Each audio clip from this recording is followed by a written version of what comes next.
Good morning, everybody. PC Outcast here, and we are back with the very final episode of the Forgotten Pyromancer. Been quite a run. Pyromancer is massively overpowered, as it should be, and shouldn't have too much trouble dealing with Karstag either, but we're about to see whether that is the case. First of though, let's take a look at all of the stuff, starting with gear. We got Dawnbreaker, which was a nice surprise for me. I was not planning on using a spell sword type of build for this, but it turned out to be pretty cool. Apparently I got shot by an arrow. We've got Azadal, which we're mainly using for the increase to fire damage, but the resistance to fire is also super nice. I have Mehrunes Hands, which is a custom enchanted necklace that I got that increases the destruction spell power by 54%. We've got the Ring of the Kraken, which gives us 1/4 of our health from magicka and vice versa. So that increases our health by a lot since we dumped absolutely every point into magicka. We're still wearing the just standard Telvanni robes, which gives magicka regen 150%, and shoes that gives us shock resistance, which is utterly useless against Karstag, sadly. We do have a Ring of Furious Flames, which increases the chance of applying Searing Pain and Ignite effects by 5%, but I think I'm going to stick to the Kraken. We also have Azadal's Ring of Arcana if we wanted to switch out to Ignite, which we probably won't. I also have the Goblet of Infinite Grace. I'm not sure where I found this. I just suddenly noticed I had it in my inventory. Anyway, it allows you to get the blessing of the divine that you pray to. So that's kind of cool. And we got some health potions. I should probably have more than that. Let's maybe have that one on, shall we? And I think that's about it. We got Karstag's skull, so we're ready to deal with that. And okay, let's take a look at the perks for Pyromancer. So I know I said I was going to max out all the spells, but I didn't know what I was saying. So I did get Fire Blast, Meteor Shower, and Conflagrate, and Doppelganger, all to 10. But I gave up trying to grind out Salamander Touch and Phoenix Strike. It was just taking forever. Especially Salamander Touch is ridiculous. Look at this. I need 22,400 XP just to get it to level 7. Yeah. Anyway, I got all the things that really matter. I don't have... Well, I guess it would have been nice to get Salamander Heart. It would increase fire damage by 25%, but it also increased cost by 50%, which is kind of ouch. Lingering Burn just increases the duration of Salamander. Not hugely important. Purifying Flame increases disease and poison resistance, also not critical. And Terrible Flame just has a chance of panicking the target. So that's... None of those are like super important. The only one that would have maybe been nice is Salamander Heart.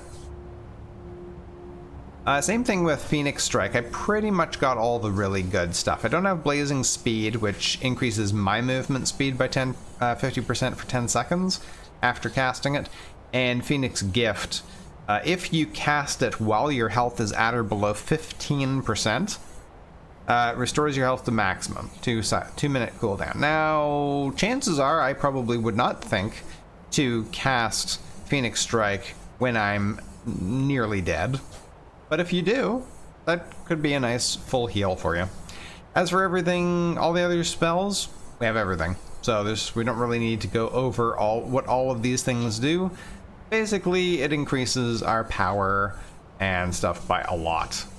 And I think, yep, we're all done for affinity points. Once again, we're missing one affinity point. I don't know what the deal is with that. Oh, by the way, the reason that I decided to just forget about trying to grind those last few XPs is look at this. I maxed out the experience multiplier at 25. That's as high as it goes, and it still was taking forever. It'd be like another week before I was able to get all the way up to that. So in the interest of actually having content on the channel, we're just going to skip that.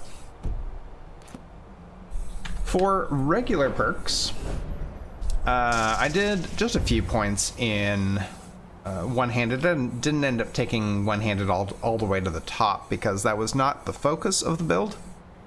But it was still pretty cool and everything. We got Mastery, Furious Strength, and Disciplined Fighter just to make it a little bit stronger.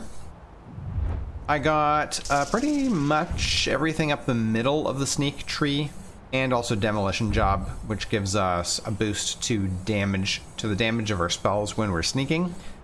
We got Fog of War, Infiltrator, right behind you, Clean Escape, and behind enemy lines. I didn't bother getting Shadow Warrior, and I didn't go off into the once-a-day powers either, like Smokescreen and stuff. So that's that. Speech went up by having to sell all kinds of stuff. Illusion. We have Dual Casting, Mastery, Silent Storm 1. If you wanted to use Shouts, then you could get 2. I got Dream Thief, Kindred Mage, Fickle Fate, and Master the Mind. Mainly Master the Mind, so that I can use Doppelganger against Undead. But I don't think Doppelganger is going to work against Karstag. We will try it, but I'm not too sure about that. I also have it under good authority that the Commanding Presence line works on our summons. So there's all allied creatures and people. So the creatures fall under the Flame Atronach. So the Flame Atronach should get a boost to attack damage, chance of critical strike, armor, magic resistance, and basically a 25% boost to all of that if we have greater than 75% health.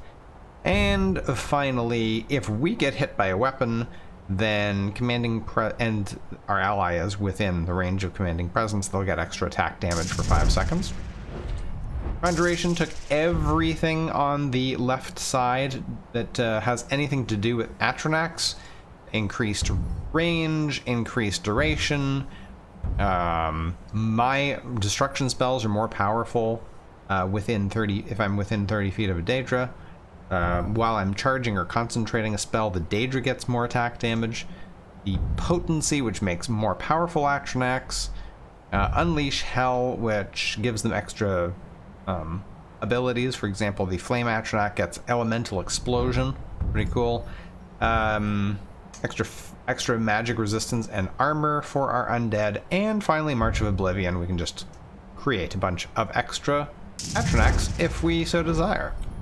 Destruction, I got absolutely everything in the fire side of the tree, and most of these perks work just fine with the Forgotten Magic spells. Same thing with Robe the Magi, since I was wearing robes, and Harsh Lesson I got to be able to interrupt casters, and that's about it. Pretty much all that sort of stuff. Enchanting, no, and that's it. We got some perks left over too, so we'll see how that goes. Now let's save before we go in there. One spell that has turned out to be absolutely insane. I thought it was not anything special, but Salamander's Touch is ridiculous. The range on it when you dual cast it is massive, and you can be killing things that are on a different floor from you, behind walls, behind doors. Yeah, you can hit them all. No problem. What do I have? Salamander Touch. That's probably not going to get me through the door. Of course, hitting it with that's probably not that brilliant either, but whatever. Okay, let's put Muffle on. Go. And I don't know if they're gonna detect me right away. No. Look at that. Okay. So here we're gonna do dual casting that. Right. What are you detecting me? Oh no. Okay, you're dead. That, by the way, was only Fire Blast. That was not Conflagrate, which is even more ridiculously powerful. There we go. We're just gonna get up nice and close here, and they're just going to be absolutely burnt to a crisp. Just like that.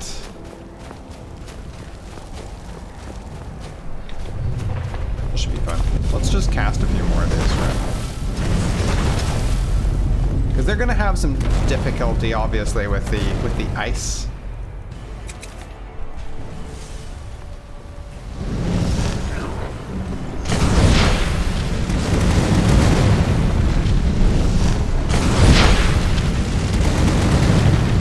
Just calling dancing. Oh god. Ah, I'm taking damage.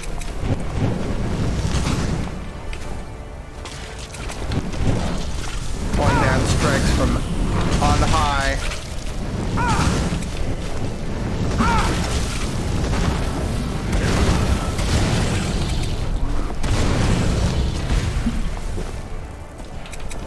Or did you just kill them all? Yeah. Killing all my followers.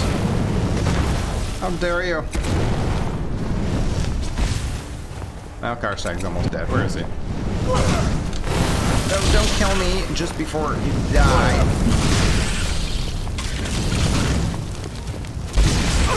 Oh god, I actually died. Oh no. Okay, well, we'll try that again.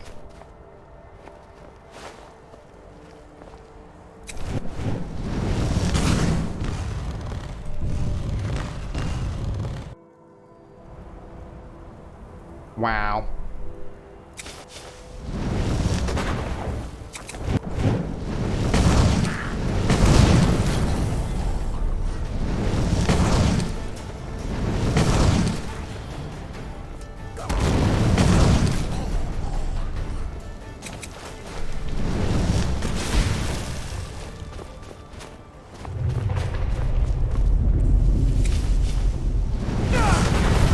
Oh, does he detect us right away? That's too bad. Hey, where are you?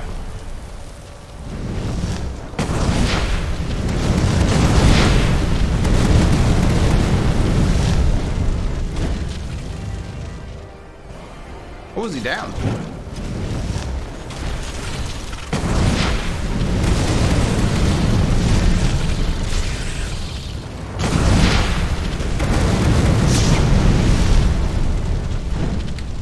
Okay, Phoenix Strike.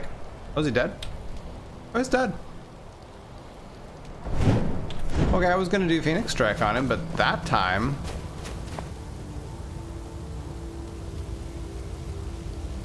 well, that time, that went much better. Alright, well, that was quick, even though we did die once. But anyway, the fire, of course, he's hardly resistant to fire. And in fact, he might actually be weak to fire. But he's got no resistances like that, which is going to be a slightly different issue with the next build. So I hope you will join me for the final build of this entire series, the Forgotten Warlock. See you guys then.